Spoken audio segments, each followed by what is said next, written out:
ఇప్పుడే జీ5 app download చేయండి. చూడండి మీ ఫేవరెట్ టీవీ షోస్ ఎప్పుడైనా ఎక్కడైనా.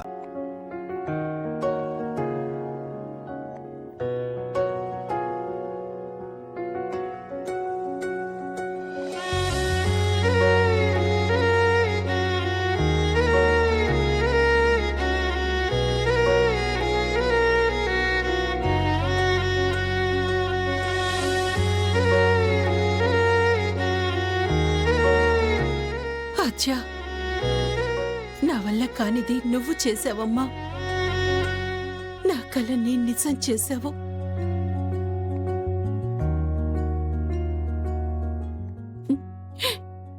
బ్రతికుండగా నా చెల్లెల్ని ఈ ఇంటికి తీసుకురాలేకపోయాను.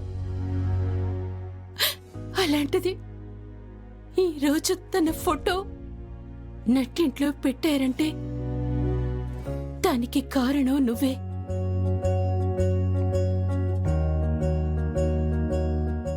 కేవలం పెళ్లి చేసుకుని వెళ్లిపోయిందని కక్ష కట్టి నా చెల్లెల్ని ఈ ఇంటికి శత్రువుని చేశారు.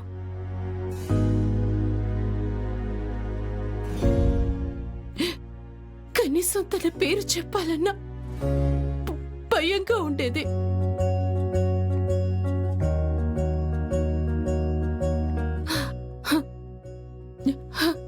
అలాంటి ఇంటికి నిన్ను తీసుకురావాలంటే ఎంత భయపడ్డానో నాకు తెలుసు.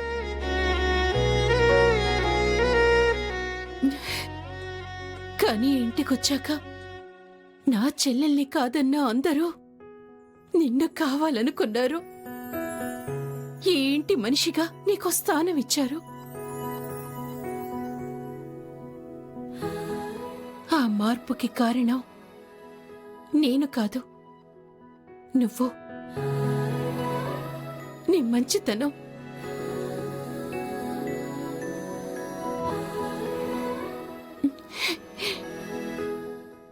ఈరోజు నా చెల్లెలు ఉంటే ఎంత ఆనందపడేదో నాకు తెలుసు.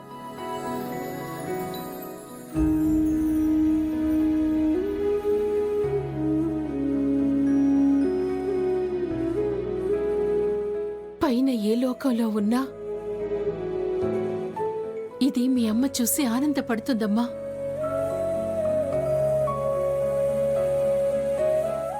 నా చెల్లెలి పేరు వినిపించటానికి ఇష్టపడని చోట నా చెల్లెలి ఫోటో నిలబెట్టావు.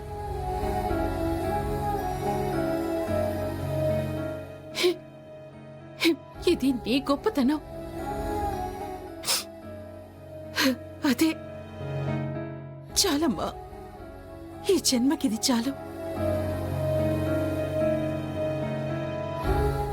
ద్వేషించిన మనుషులే ప్రేమిస్తుంటే చూడటానికి నా రెండు కళ్ళు సరిపోలేదు.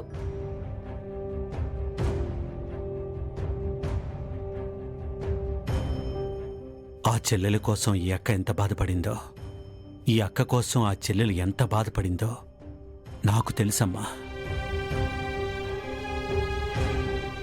భార్యగా, కోడలిగా, తల్లిగా నా ఇంట్లో ఏ లోటు లేదు. కానీ మనసులో నా చెల్లెల్ని ఈ ఇంటి గడప తొక్కించలేకపోతానే అన్న బాధ మాత్రం ఎప్పుడూ ఉండిపోయింది.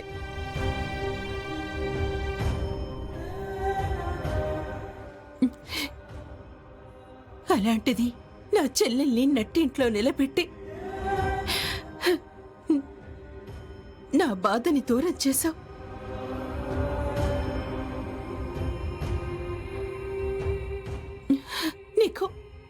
నీకు ఏ విధంగా కృతజ్ఞతలు చెప్పాలో తెలియడం లేదమ్మా.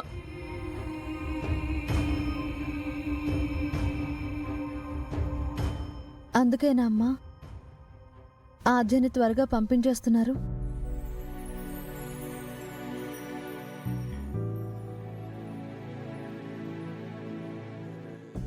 ఆద్య మన ఇంటికి మనకి ఎంత చేసిందో అందరికీ తెలుసు.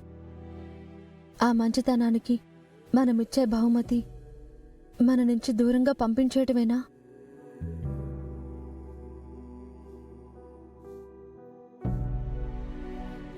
నేను వెళ్తాను అంటే లేదు ఉండాల్సిందే అని చెప్పాల్సింది పోయి వెళ్ళమ్మా అని ఎలా అనగలుగుతున్నారమ్మా?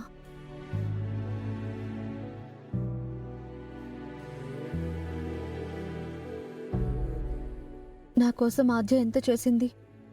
నేను ఈరోజు ఇలా ఉన్నాను అంటే దానికి కారణం ఆద్యే కదమ్మా.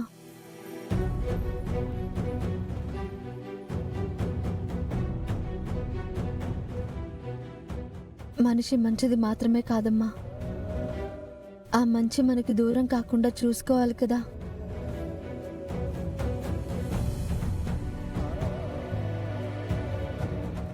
కనీసం నా పెళ్ళికి కూడా ఉండకుండా ఎలా వెళ్ళనిస్తారమ్మా?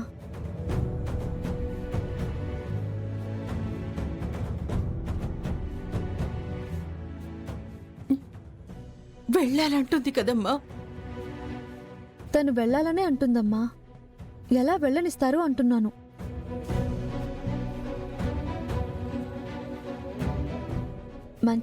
మంచిదానివి అనడం కాదమ్మా, ఆ మంచిదాన్ని ఆపండి, మనతో ఉండేలా చేయండి.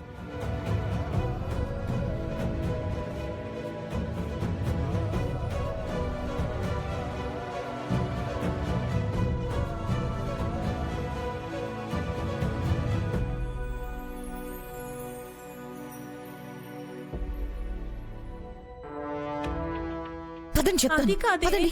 మీ మావయ్యే. ఆ అన్నయ్యకి ఈ విషయం తెలిసిందంటే ప్రాణం తీస్తాడు. మరి ఇప్పుడు ఎలా అత్తయ్యా? ఏంటమ్మా మీరు ఇక్కడే ఉన్నారు? వెళ్ళి మీ అన్నయ్యని తీసుకురండి. ఏంటి ఏంటి తీసుకొచ్చేది? మీరు చెప్పినంత సులభం ఏం కాదు మా అన్నయ్యని తీసుకురావడం. అదే నిజమేనమ్మా. ఇలా బలాత్కారం కేసులో ఉన్నారంటే పోలీసులో మేమే కాదు, ఆయన వేసే శిక్ష వేరే ఉంటుంది. ఎస్ఐ గారు రాగానే అలా ఇరికించేశారు. డబ్బులు ఇచ్చాం కదా. ఆ, ఆయన కొత్తగా వచ్చారమ్మా, ఎవరి మాట వినే రకం కాదు. మీరిచ్చిన డబ్బుల గురించి ఆలోచిస్తే మా ఉద్యోగాలు పోతాయి. ఇప్పుడు నేను ఏం చేసి మా ఆయన్ని బయటికి తీసుకురావాలో కాస్త చెప్పండి.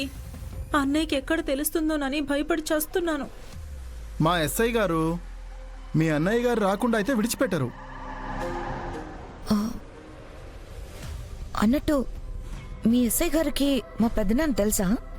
కొత్తగా వచ్చారు కదమ్మా, ఆయన పేరు వినడమే కానీ ఆయనతో పరిచయం అయితే లేదు. అయితే ఒక పని చేద్దాం. మళ్ళీ ఏంటి? ఎస్ఐ గారికి పెద్దనాన్న తెలియదు కాబట్టి ఆ, ఎవరో ఒకరిని పెట్టి పెద్దనాన్న అని చెప్పి తీసుకొద్దాం.